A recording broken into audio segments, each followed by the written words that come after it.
Her car is crushed. A Black EMT leans in. Breathe. I've got you. She has no idea he's about to wreck the life that almost killed her. Before we dive in, make sure to hit subscribe, tap like, and share this video. The more voices we reach, the louder these stories become. And drop your city in the comments. Let's see where love finds us. By the time Aurora Lane hit the on-ramp, her pulse felt louder than the rain on the windshield. Her phone, face down in the cup holder, buzzed non-stop. Calendar alerts, Slack pings, angry red emails. The dashboard glow painted her soft, pale thighs in cold light where her pencil skirt had ridden up. Her cream blouse pulled tight across her full chest with every breath, the underwire digging into skin already sore from 12 hours of pretending she was fine. She wasn't fine. The wipers dragged back and forth, smearing city lights into streaks. Horns flared somewhere behind her. Aurora flexed her fingers around the wheel, trying to shake out the tremor. You wanted this, she reminded herself. The job, the salary, the corner office. Thick, curvy, on brand. A walking poster child for success.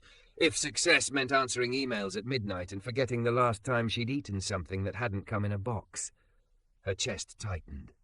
Not with emotion, at least not at first. It was a physical clamp, like someone folded both hands around her ribs and squeezed. She swallowed. Not now, she whispered. Her vision fuzzed at the edges. The headlights ahead of her doubled, then tripled. Sweat broke out along her spine, sliding under the silk of her blouse.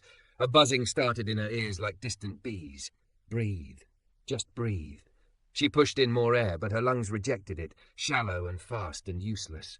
The car drifted an inch toward the lane divider. A horn blared. Aurora jerked the wheel, heart punching against her ribs.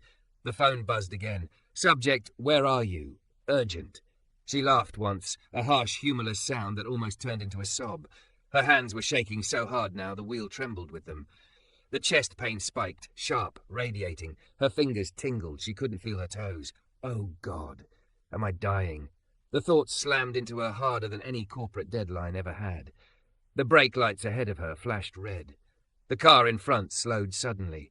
Aurora's foot moved late, clumsy from panic. Tires shrieked on wet asphalt. Impact wasn't a single moment. It was a brutal symphony. The crunch of metal, the whip of her neck, the explosion of the airbag. Her body rocketed forward, then snapped back. The seatbelt dug deep across her chest, right over the ache that wouldn't stop. Then it was just noise, rain, distant shouts, the thin, high ringing in her ears. Aurora? No, that wasn't right. No one here knew her name. Aurora, can you hear me? She tried to open her eyes. The world swam into focus, cracked windshield, deployed airbag, steam curling from the crumpled hood. Her door was open, cold rain slanting in. A face hovered above her, strong jaw, rain-slicked, framed by flashing red and blue. A black man in a Navy EMT jacket leaned in, close enough that she could see the tiny scar by his left eyebrow. There you are, he said, relief softening his features. Stay with me, okay? Her voice came out shredded. How do you know my name? He held up a hand, palm open, as if easing a frightened animal. A hospital wristband, someone else's, was looped around his fingers. He must have just come from another call. Your phone lit up with an email, he said. Subject line screamed it at me. Aurora Lane, right? She blinked. That's creepy. He huffed a short laugh. I'll apologize later. Right now I'm just trying to make sure you keep breathing. His gloved fingers found the pulse point at her neck. The simple, practiced touch grounded her more than the seatbelt, more than gravity. I'm Malik, he said. I'm with EMS. You were in a collision, but you're here. You're talking. That's good. On a scale of 1 to 10, how bad is the pain in your chest? 11, she gasped. I think I'm having a heart attack. His eyes scanned her face, her neck, her chest, where the seatbelt had left an angry red line across her full curves. For a flash of a second, shame stabbed through her. She was too big, too much, spilling out of her clothes, taking up too much space even in an emergency. He didn't flinch at any of it. It might be your heart, might be the belt, might be a panic response, he said calmly. We're going to treat it like it's your heart until we know otherwise. Either way, you are not dying alone in this car. You hear me? Tears blurred her vision. She tried to nod and winced. He caught that, voice gentling. Okay, no nodding. Talking's good. Can you take a breath for me? In through your nose, nice and slow, out through your mouth like you're blowing out a candle. I can't, she whispered. I've been trying. It just won't go in. His hand remained at her neck, thumb lightly tapping a rhythm. "Then let me count for you. You just follow my voice. Ready?" She wasn't, but he went on anyway. In, 2, 3, 4. Hold 2, out, 2, 3, 4, 5, 6. She clung to the numbers like a lifeline. The first attempt was ugly, the inhale. The second was a little smoother. By the third, the buzzing in her ears faded half a notch. "Good," he murmured. "That's it. You're doing really well." A second EMT appeared on the other side of the car, setting down a bag with a thump. "Airways clear?" "For now," Malik replied, eyes never leaving Aurora's. "Seatbelt's got to come off. Doors warped. We'll need the spreader." They talked over her like she wasn't there, but his gaze kept returning to her face. "Aurora?" he asked. "Any allergies to meds? Heart history? Anything like that?" She shook her head minutely. "Just stress." His mouth curved, not quite a smile. "Stress doesn't just do this," he said quietly, "but we'll untangle that after we make sure all your parts are where they're supposed to be." "That's a lot of parts," she blurted, then wanted to disappear. Of all things, her humour chose now to show up, dragging her body image along with it. But Malik didn't smirk at her size, didn't roll his eyes. "Good," he said simply. "We need you to have all of them." The metallic scream of the hydraulic spreader started at her door. She flinched. He immediately covered her ears with his hands for a second, big palms warm despite the gloves. "Hey, look at me," he said over the noise. "Not at the tools, just me. Can you tell me something you're looking forward to?" "What?" She stared at him. "Why? Because if your brain is busy thinking about the next thing, it's less busy telling your body to freak out," he answered. "Birthday, vacation, weird TV show, something." She tried to think. Everything in her life was deadlines, clients, deliverables. No space, no next thing. Her lips trembled. I don't know." His expression shifted, something fierce and protective sparking in his eyes. "Okay," he said softly. "Then we'll start smaller. You're going to make it to the hospital. That's the first thing.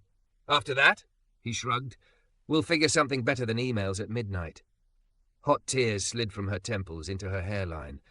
The car door finally popped open with a jolt. Cool air rushed in, bringing the smell of rain and gasoline. They slid aboard behind her. Malik guided every movement. "You might feel heavy," he warned. "That's normal. We've got you." "I am heavy," she muttered, shame biting deep. He didn't look away. "Good," he said again, firm this time. "Makes you harder to knock over."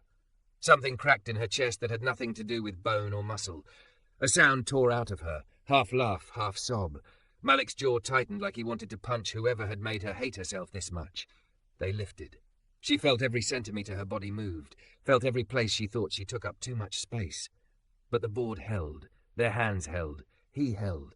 In the back of the ambulance, the world shrank to beeps and the soft rattle of supplies. Malik placed oxygen on her, started an IV, stuck electrodes to her skin with clinical, careful hands. "BP's high, rhythms irregular," the other EMT called out, peering at the monitor. "Copy," Malik said. "Aurora, we're giving you something to help your heart not work so hard, okay? You might feel weird for a bit. That's the meds, not you failing." "Everything I do feels like failing," she whispered, surprising herself. He paused mid-motion. The siren wailed above them, but inside the rig it felt strangely still. "You're alive," he said at last. "That's not failing." She stared up at the ceiling, tears collecting in her hair. "I don't know how to do anything else," she said. "I don't know how to stop." "Well," Malik replied, securing the line and checking her vitals again, "step 1 is literally happening right now. You don't answer that phone when it buzzes again." As if on cue, her phone, tucked somewhere in a plastic evidence bag, vibrated angrily. Her breath hitched. For once, she didn't reach for it. Malik's mouth twitched. "See? Look at you," he said. "Already breaking bad habits." She let out a shaky laugh that hurt and helped at the same time. The monitor's frantic beeping slowed by fractions. Her breath synced to his counting without her even trying. The panic didn't vanish, but it loosened its claws. "You're going to get through tonight, Aurora," he said quietly. "And if you ever decide you're tired of just surviving..." His eyes met hers, steady and sure. "There are better ways to live than this, I promise." In the rush of sirens and fluorescent light, with a stranger's hand wrapped around her wrist and her whole life hanging by a thread, Aurora Lane did something she hadn't done in years. She let herself believe him. They told her later that she kept asking the same question over and over. Am I dead? No, Miss Lane. You're in the hospital. Over and over until the words finally stuck. Now Aurora lay propped up in a white bed that smelled like bleach and lemon, staring at the faint bruise crossing her chest where the seatbelt had bitten into her. Her curves looked unfamiliar in the stiff hospital gown, her full breasts flattened, her soft belly outlined under thin fabric. She felt exposed and strangely weightless at the same time. Monitors hummed softly. A plastic cup with a straw sweated on the tray.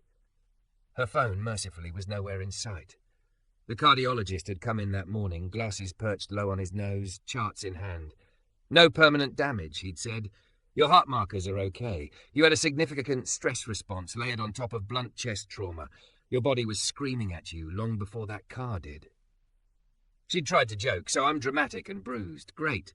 He hadn't laughed. You're burnt out, Miss Lane. Your body is not a machine. If you go right back to the same pace, I can't guarantee you'll get this lucky again. Lucky. She stared now at the IV bruise in her arm, at the adhesive still clinging to her skin where electrodes had been. Lucky felt like a cruel word.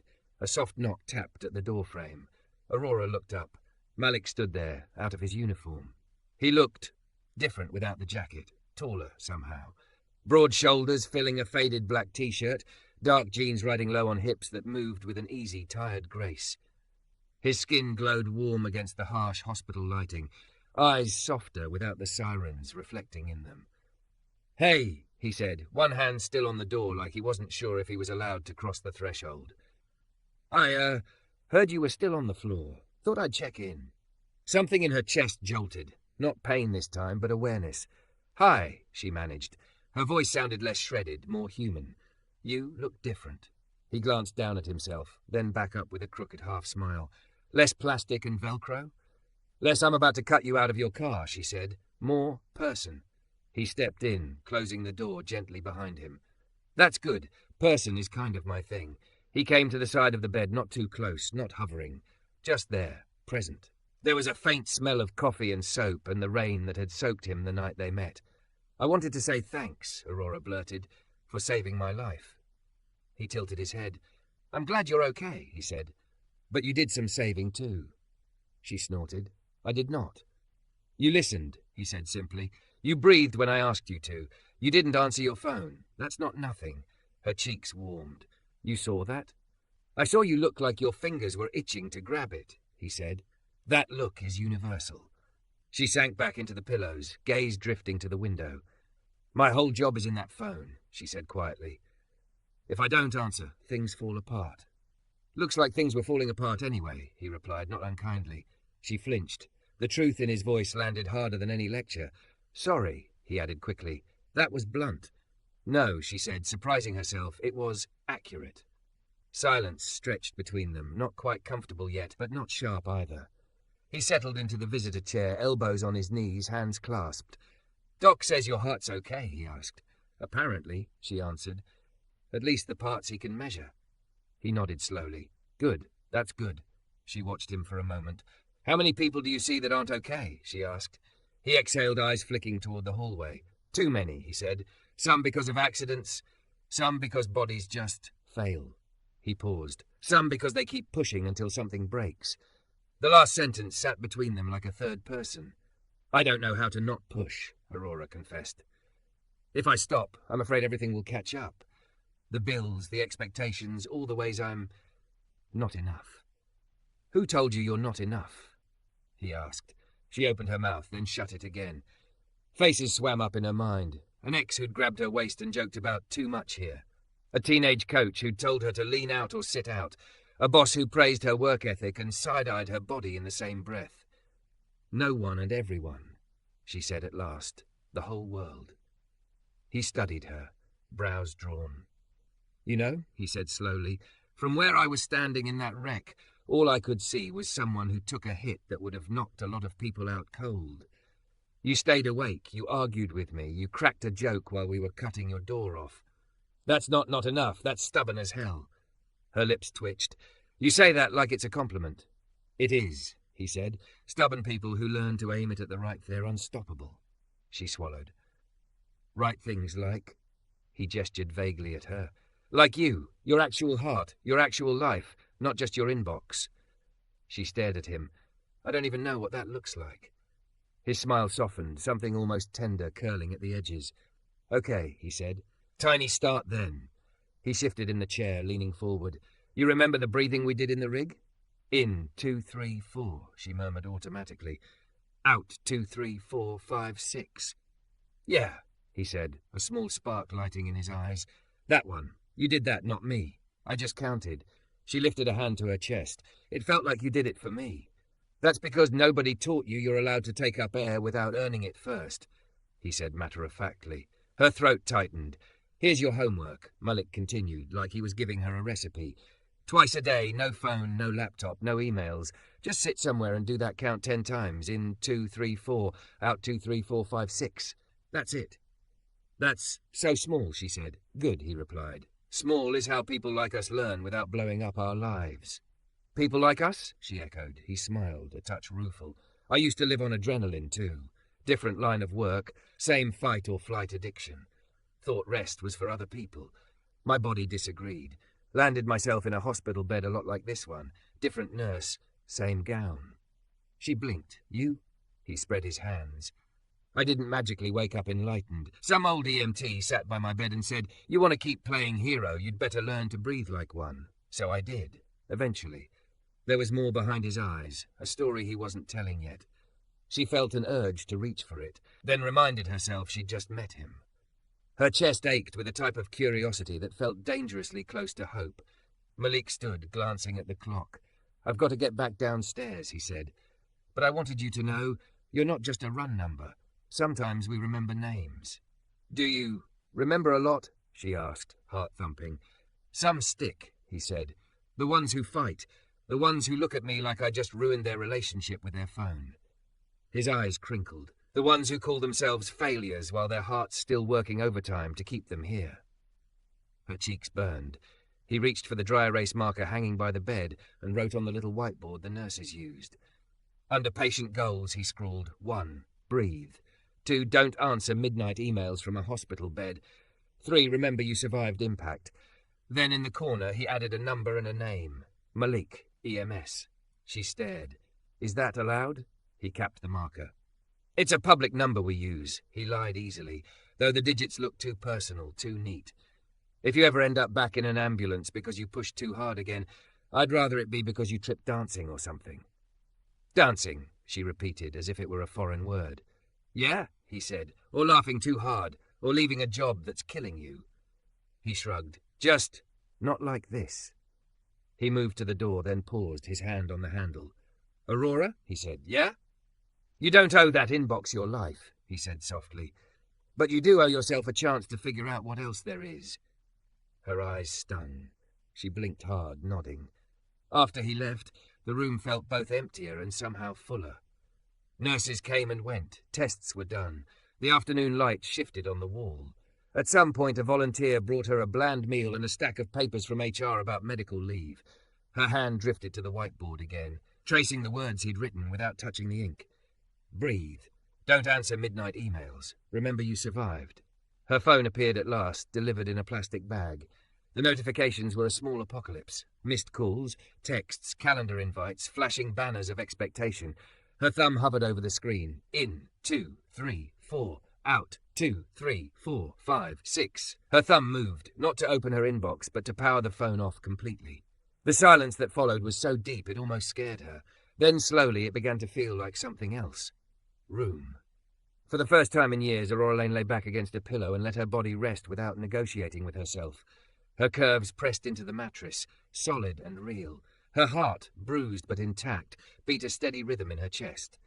She closed her eyes and counted breaths, Malik's voice ghosting through each number. In, 2, 3, 4. Out, 2, 3, 4, 5, 6. Maybe he was right, she thought, as sleep finally took her. Maybe surviving the crash wasn't the miracle. Maybe learning what to do with the days after would be. Aurora didn't send the resignation email the first time she wrote it.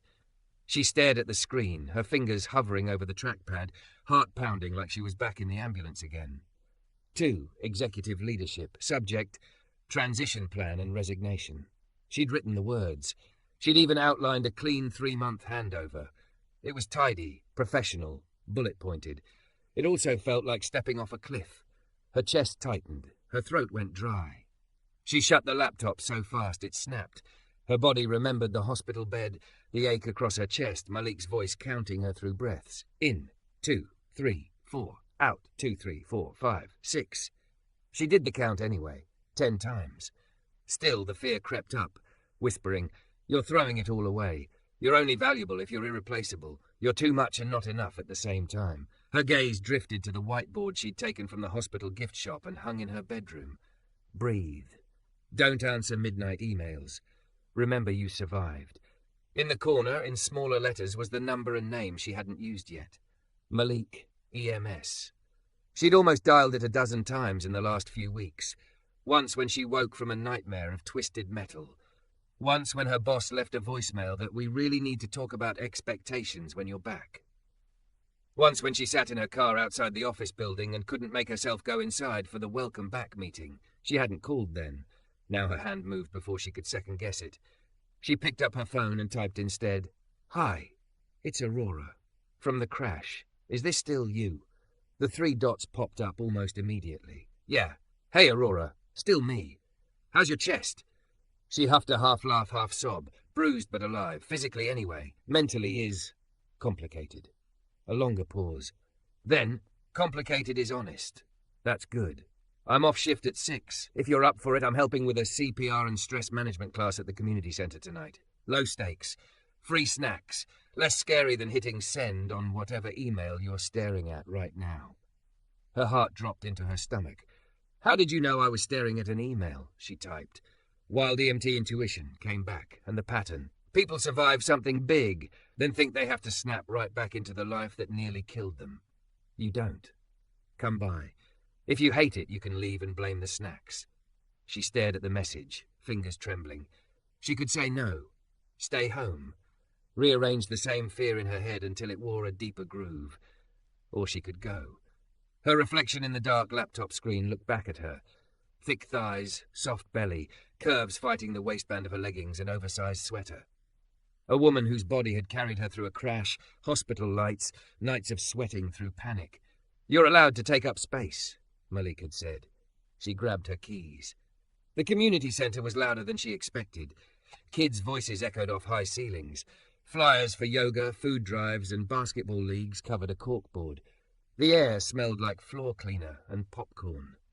Aurora stood just inside the doors, suddenly hyper-aware of herself, of the way her jeans hugged her hips, of the way her fitted green top clung to her breasts.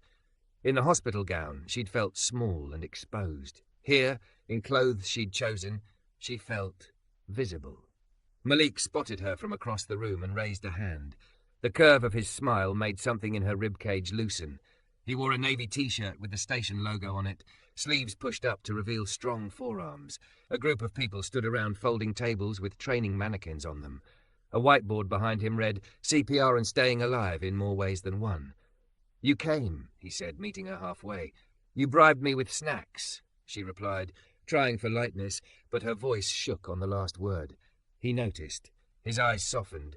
"We've got granola bars and truly terrible coffee," he said, "and some stuff that might help you not end up back in my rig anytime soon.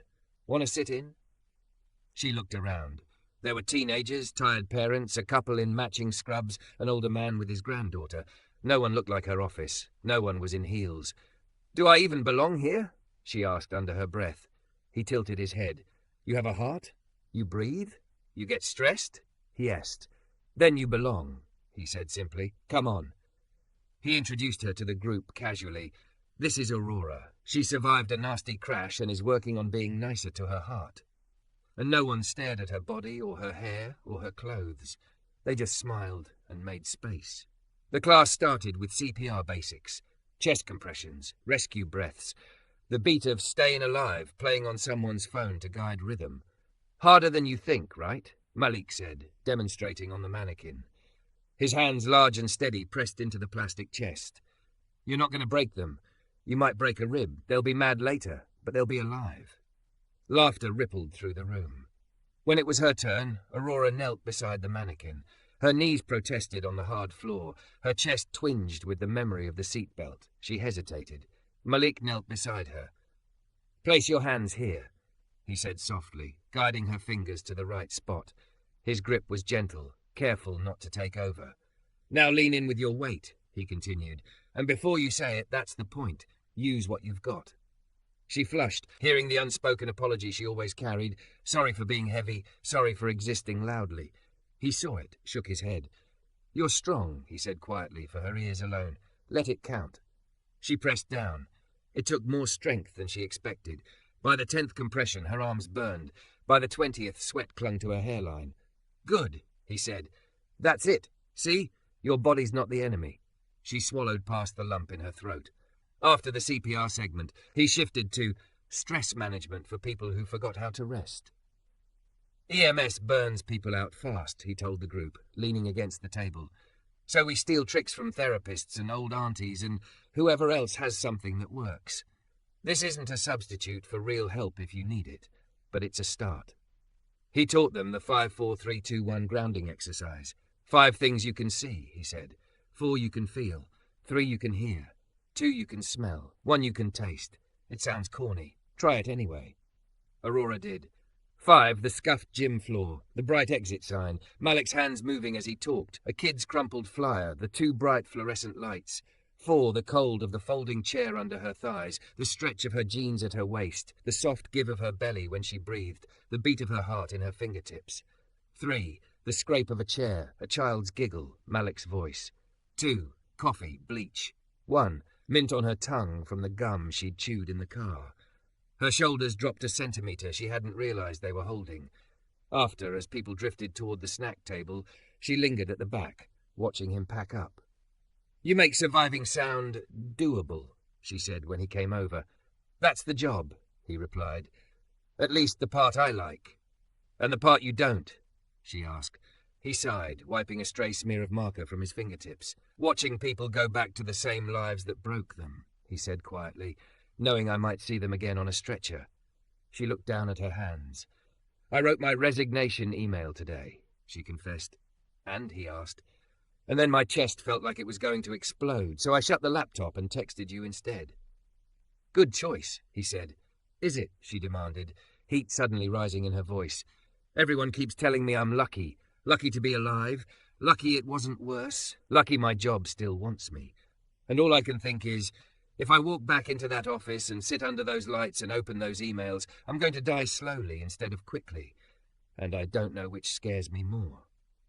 His eyes held hers, steady, unflinching. "You're allowed to be scared of both," he said. "You're also allowed to choose neither." "How?" she whispered. "By deciding your life isn't a debt you have to pay off with suffering," he said. "By deciding you don't have to earn rest by breaking yourself first."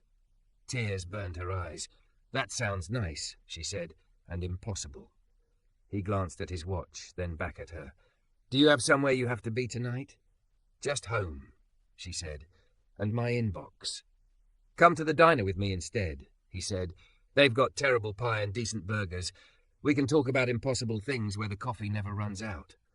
She hesitated. Late-night diners were for other people, people whose lives weren't spreadsheets and performance reviews. But the idea tugged at her, a small, rebellious thread. "Okay," she said. The diner was all chrome and cracked red vinyl, smelling like grease and syrup and something sweet on the grill. A neon sign hummed in the window. A waitress with tired eyes and winged eyeliner refilled their coffee without being asked. Aurora sat in a booth that squeaked under her, her curves pressing into the seat. For once, she didn't pull her sweater across her stomach to hide. Malik sat across from her, elbows on the table, watching her like she was the most interesting thing in the room. "So," he said, "tell me one thing you like that has nothing to do with work." She opened her mouth, closed it, thought hard. "Music," she said finally. "Old soul stuff. Aretha, Marvin Gaye. I used to dance in my kitchen when I was a teenager, before all this." "All this," he echoed, gesturing vaguely. "Office, expectations, crash, armor." "Adulthood," she said. "Being the reliable one, the one who gets things done."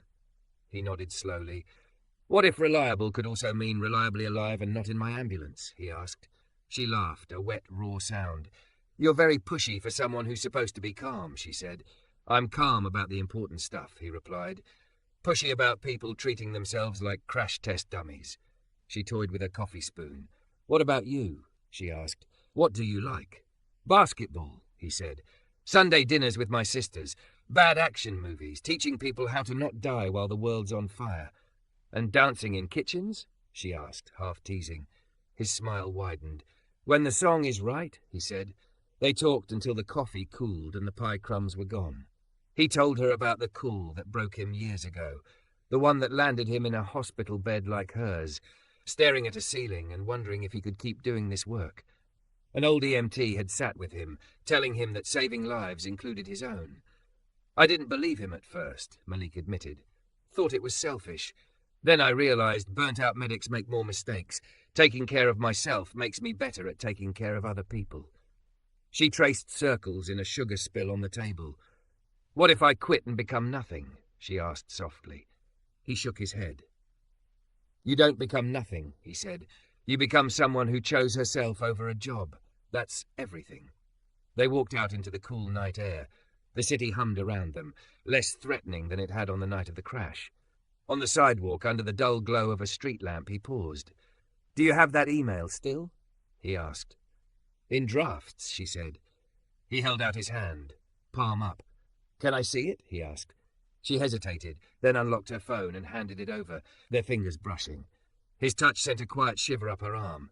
He read silently, scrolling. It's practical, he said. Thoughtful. Very you. What's missing is one line. He typed something, then handed the phone back. She looked. At the end of the message, just before her name, he'd written, I am choosing a life I can survive, not just a career I can endure. Her vision blurred. You can delete it if you want, he said. It's your decision, your life. Her thumb hovered over the send button. Her heart hammered. The old fear rose up, of disapproval, of failure, of scarcity. She heard his voice in her head. In, 2, 3, 4, out, 2, 3, 4, 5, 6. She inhaled, counted, exhaled. Then she hit send. It was done. The world didn't end. No lightning, no explosion. Just the soft whoosh of an email leaving her outbox and a strange, dizzy quiet in its wake. She let out a choked laugh that turned into a sob. Malik stepped closer, not touching her until she leaned just slightly in his direction. Then he opened his arms. Is this okay? He asked quietly. She nodded, stepping into the space he offered. His body was warm, solid. Her curves pressed against his chest, and for the first time in months, maybe years, she didn't apologize in her head for how much space she took. He held her like she wasn't too much. Like she was exactly enough. You just changed your life in a parking lot, he murmured into her hair. That's kind of badass. She laughed into his shirt. I'm terrified. Good, he said. Means you're awake. They pulled back slightly, faces close. The air between them buzzed, electric and new. Malik, she said. Yeah? You said once that if I ever ended up back in your rig, you'd rather it be because I tripped dancing. He smiled, slow and genuine. I remember. Teach me, she whispered, how to live like that, how to not disappear into someone else's expectations.